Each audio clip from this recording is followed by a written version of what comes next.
आपका इस वीडियो में स्वागत है। आओ सुनो प्रेमचंद द्वारा लिखी कहानी नशा। ईश्वरी एक बड़े जमींदार का लड़का था और मैं एक गरीब क्लर्क का, जिसके पास मेहनत मजूरी के सिवा और कोई जायदाद न थी। हम दोनों में परस्पर बहसें होती रहती थीं। मैं जमींदारी की बुराई करता, उन्हें हिंसक पशु और खून चूसने वाली जौक और वृक्षों की चोटी पर फूलने वाला बंझा कहता। वह जमींदारों का पक्ष लेता, पर स्वभावतः उसका पहलू कुछ कमजोर होता था, क्योंकि उसके पास जमींदारों के अनुकूल कोई दलील न थी। वह कहता कि सभी मनुष्य बराबर नहीं होते, छोटे बड़े हमेशा होते रहते हैं और होते रहेंगे। किसी मानुषीय या नैतिक नियम से इस व्यवस्था का औचित्य सिद्ध करना कठिन था। मैं इस वाद विवाद की गर्मी गर्मी में अक्सर तेज हो जाता और लगने वाली बात कह जाता, लेकिन ईश्वरी हारकर भी मुस्कुराता रहता था। मैंने उसे कभी गर्म होते नहीं देखा। शायद इसका कारण यह था कि वह अपने पक्ष की कमजोरी समझता था। नौकरों से वह सीधे मुंह बात नहीं करता था। अमीरों में जो एक बेदर्दी और उद्दंडता होती है, इसमें उसे भी प्रचुर भाग मिला था। नौकर ने बिस्तर लगाने में जरा भी देर की, दूध जरूरत से ज्यादा गर्म या ठंडा हुआ, साइकिल अच्छी तरह साफ नहीं हुई तो वह आपे से बाहर हो जाता। सुस्ती या बदतमीजी उसे जरा भी बर्दाश्त न थी, पर दोस्तों से और विशेषकर मुझसे उसका व्यवहार सौहार्द और नम्रता से भरा हुआ होता था। शायद उसकी जगह मैं होता तो मुझ में भी वही कठोरताएं पैदा हो जाती जो उसमें थीं, क्योंकि मेरा लोक प्रेम सिद्धांतों पर नहीं, निजी दशाओं पर टिका हुआ था। लेकिन वह मेरी जगह होकर भी शायद अमीर ही रहता, क्योंकि वह प्रकृति से ही विलासी और ऐश्वर्य प्रिय था। अब की दशहरे की छुट्टियों में मैंने निश्चय किया कि घर न तकलीफ देना चाहता था। मैं जानता हूं वे मुझे जो कुछ ख्याल था।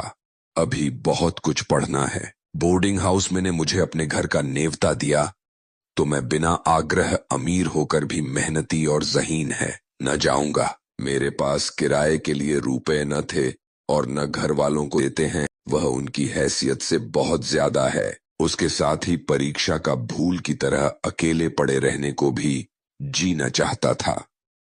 इसलिए जब ईश्वरी के राजी हो गया, ईश्वरी के साथ परीक्षा की तैयारी खूब हो जाएगी। वह अमीर होकर भी मेहनती और ज़हीन है, उसने इसके साथ ही कहा। लेकिन भाई, एक बात का ख्याल रखना, वहां अगर जमींदारों की निंदा की तो मुआमिला बिगड़ जाएगा और मेरे घर वालों को बुरा लगेगा। वह लोग तो असामियों पर इसी दावे से शासन करते हैं कि ईश्वर ने असामियों को उनकी सेवा के लिए ही पैदा किया है। असामी भी यही समझता है।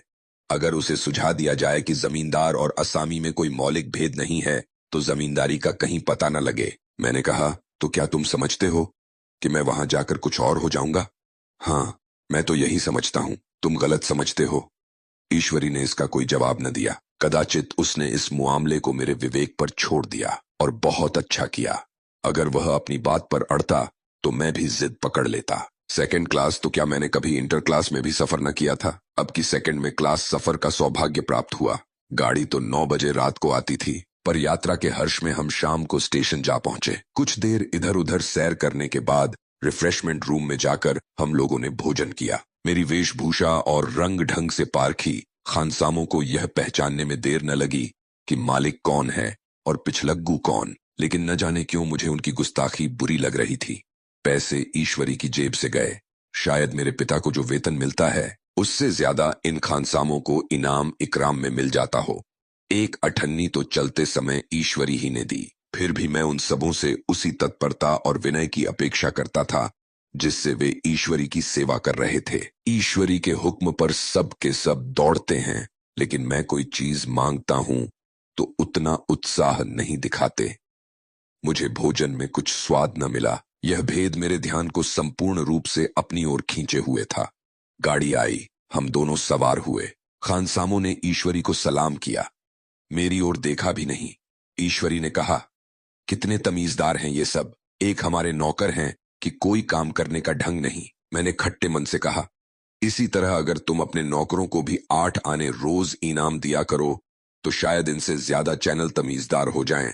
तो क्या तुम समझते हो यह सब केवल इनाम के लालच से इतना अदब करते हैं?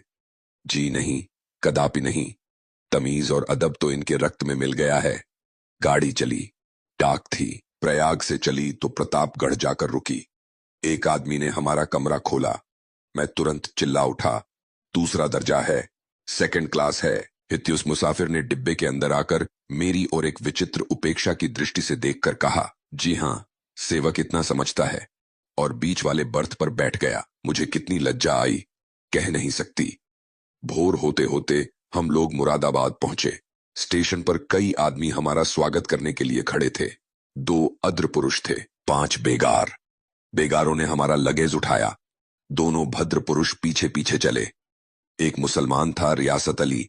दूसरा ब्राह्मण था, रामहरख। दोनों ने मेरी ओर अपरिचित नेत्रों से देखा, मानो कह रहे हैं, तुम कौवे होकर हंस के साथ कैसे? रियासत अली ने ईश्वरी से पूछा, यह बाबू साहब क्या आपके साथ पढ़ते हैं? ईश्वरी ने जवाब दिया, हाँ, साथ पढ़ते भी हैं और साथ रहते भी हैं। यूं कहिए कि आप ही की बदौलत में इलाहाबाद पड़ा हुआ हूं, नहीं कब का लखनऊ चला आया होता।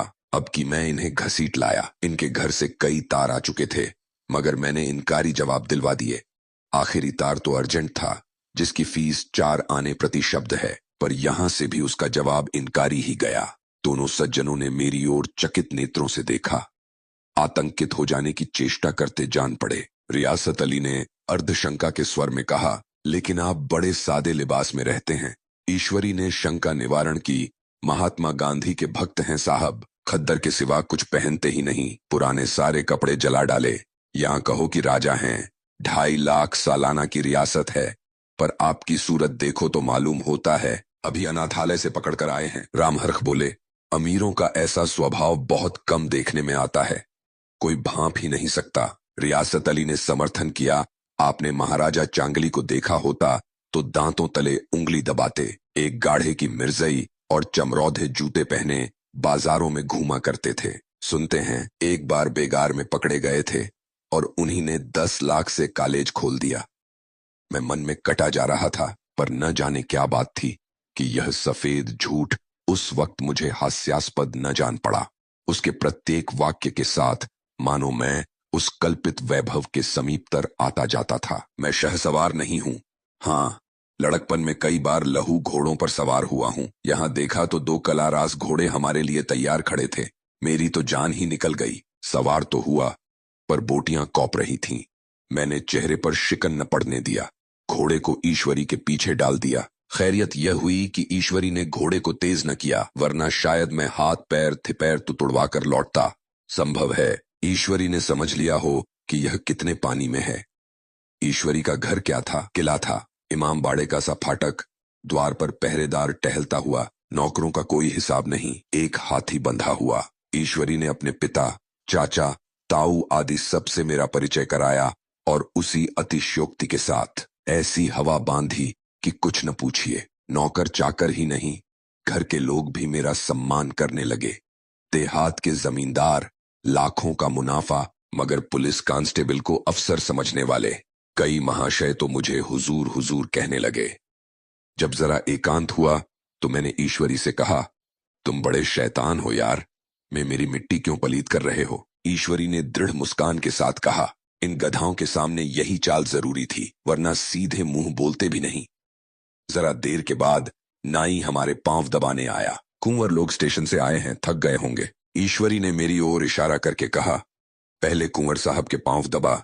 मैं चारपाई पर लेटा हुआ था। मेरे जीवन में ऐसा शायद ही कभी हुआ हो कि किसी ने मेरे पांव दबाए हों। मैं इसे अमीरों के चोचले, रईसों का गधापन और बड़े आदमियों की मुठमर्दी और जाने क्या क्या कहकर ईश्वरी का परिहास किया करता, और आज मैं पोतड़ों का रईस बनने का स्वांग भर रहा था। इतने में 10 बज गए। पुरानी सभ्यता के लोग थे। नई रोशनी अभी केवल पहाड़ की चोटी तक पहुंच पाई थी। अंदर से भोजन का बुलावा आया। हम स्नान करने चले। मैं हमेशा अपनी धोती खुद छौंट लिया करता हूं, मगर यहां मैंने ईश्वरी की ही भांति अपनी धोती भी छोड़ दी। अपने हाथों अपनी धोती छांटते शर्म आ रही थी। अंदर भोजन करने चले। हॉस्टल में जूते पहले मेज पर जा डटते थे, यहां पांव धोना आवश्यक था। कहार पानी लिए खड़ा था। ईश्वरी ने पांव बढ़ा दिए, कहार ने उसके पांव धोए। मैंने भी पांव बढ़ा दिए, कहार ने मेरे पांव भी धोए। मेरा वह विचार न जाने कहां चला गया था। सोचा था वहां देहात में एकाग्र होकर खूब पढ़ेंगे, पर यहां सारा दिन सैर सपाटे में कट जाता था।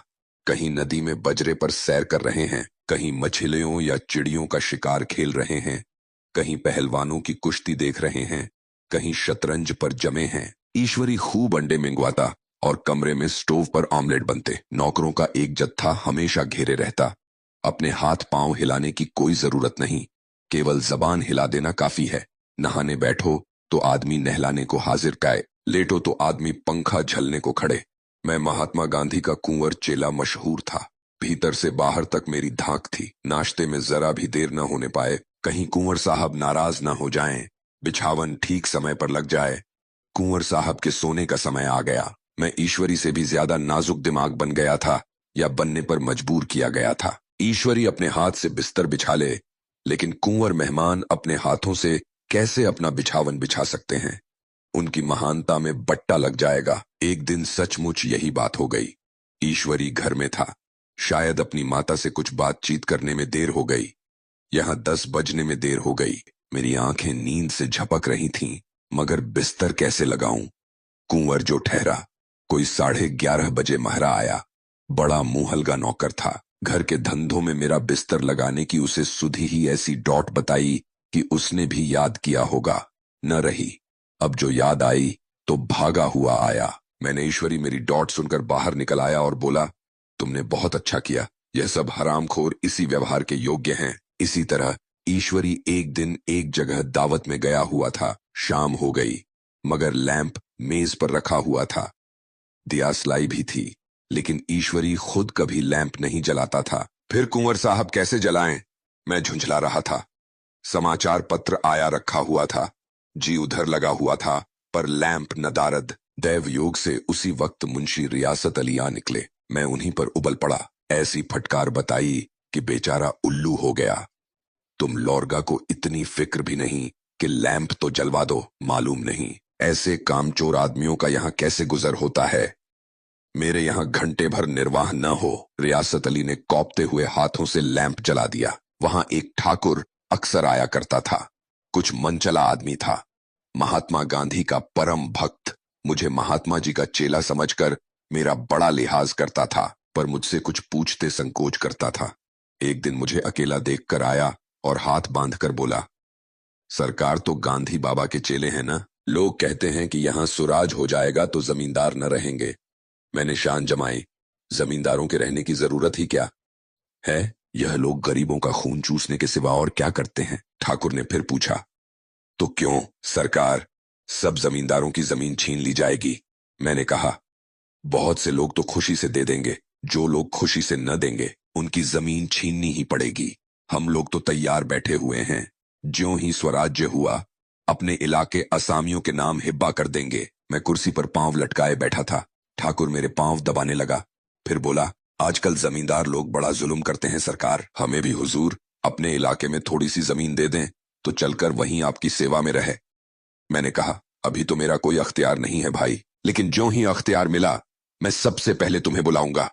तुम्हें मोटर ड्राइवरी सिखाकर अपना ड्राइवर बना लूंगा। सुना, उस दिन ठाकुर ने खूब भंग पी और अपनी स्त्री को खूब पीटा और गांव के महाजन से लड़ने पर तैयार हो गया। छुट्टी इस तरह तमाम हुई और हम फिर प्रयाग चले। गांव के बहुत से लोग हम लोगों को पहुंचाने आए। ठाकुर तो हमारे साथ स्टेशन तक आया। मैंने भी अपना पार्ट खूब सफाई से खेला और अपनी कुबेरोचित विनय और देवत्व की मुहर हर एक हृदय पर लगा दी। जी तो चाहता था हर एक नौकर को अच्छा इनाम दूं, लेकिन वह सामर्थ्य कहां थी? वापसी टिकट था ही, केवल गाड़ी में बैठना था। पर गाड़ी आई तो ठसाठस भरी हुई। दुर्गा पूजा की छुट्टियां भोगकर सभी लोग लौट रहे थे। सेकंड क्लास में तिल रखने की जगह नहीं। इंटर क्लास की हालत उससे भी बदतर। यह आखिरी गाड़ी थी। किसी तरह रुक न सकते थे। बड़ी मुश्किल से तीसरे दर्जे में जगह मिली। हमारे ऐश्वर्य ने वहां अपना रंग जमा लिया, मगर मुझे उसमें बैठना बुरा लग रहा था। आए थे आराम से लेटे लेटे, जा रहे थे सिकुड़े हुए। पहलू बदलने की भी जगह न थी। कई आदमी पढ़े लिखे भी थे। वे आपस में अंग्रेजी राज्य की तारीफ करते जा रहे थे। एक महाशय बोले, ऐसा न्याय तो किसी राज्य में नहीं देखा। छोटे बड़े सब बराबर। राजा भी किसी पर अन्याय करे तो अदालत उसकी गर्दन दबा देती है। दूसरे सज्जन ने समर्थन किया, अरे साहब, आप खुद बादशाह पर दावा कर सकते हैं, अदालत में बादशाह पर डिग्री हो जाती है। एक आदमी जिसकी पीठ पर बड़ा गट्ठर बंधा था, कलकत्ते जा रहा था। कहीं गठरी रखने की जगह न मिलती थी, पीठ पर बांधे हुए था। इससे बेचैन होकर बार बार द्वार पर खड़ा हो जाता। मैं द्वार के पास ही बैठा हुआ था। उसका बार बार आकर मेरे मुंह को अपनी गठरी से रगड़ना मुझे बहुत बुरा लग रहा था। एक तो हवा यूं ही कम थी, दूसरे उस घाववार का आकर मेरे मुंह पर खड़ा हो जाना मानो मेरा गला दबाना था। मैं कुछ देर तक जब्त किए बैठा रहा।